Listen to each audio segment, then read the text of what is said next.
তো দর্শক যুক্ত হয়েছি আশুলিয়া থেকে SMTV24 ফেসবুক পেজ সরাসরি দেখতে পাচ্ছেন। তো এই মুহূর্তে আপনাদের মাঝে তুলে ধরার চেষ্টা করব যে আশুলিয়া যে বাইপাইল মহাসড়কটি রয়েছে এদিক দিয়ে টাঙ্গাইল ঢাকা মহাসড়কের যে প্রধান বৈশিষ্ট্য এই বাইপাইল স্ট্যান্ড থেকে কিছু যে পরিবহন রয়েছে এখানে তারা আবদুল্লাপুর হয়েও যাচ্ছে, গাবতলী হয়েও ঢাকার ভিতরে ঢুকছেন। তো অনেক মালবাহী যে ট্রাকগুলো রয়েছে এখান দিয়ে যাচ্ছেন, শুধুমাত্র এই যে অটোরিকশাগুলো দেখতে পাচ্ছেন এই অটোরিকশার কারণে এখান দিয়ে যেতে পারছেন না। প্রথমত এই যে মহাসড়কটি রয়েছে অতি ঝুঁকিপূর্ণ মহাসড়ক, সংস্কারের অভাবে দিন দিন আরও বেশি ঝুঁকিপূর্ণ হয়ে পড়ছে।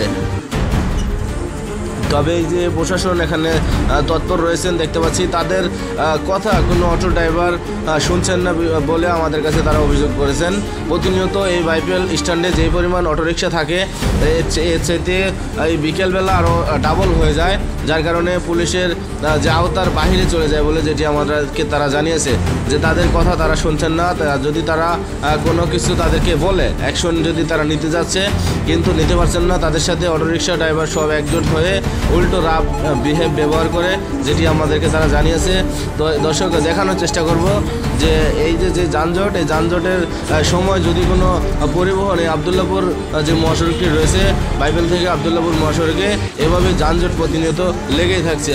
শুধুমাত্র এই অটোরিকশা যদি এই বাইপাইল আশুলিয়া থেকে আশুলিয়া থানার আওতাধীন যেই অটোরিকশাগুলো রয়েছে এগুলো যদি এখান থেকে সরিয়ে নেওয়া হয় তাহলে এই মহাসড়কে যানজট নিরসন করা সম্ভব বলে যেটি আমরা দেখতে পাচ্ছি।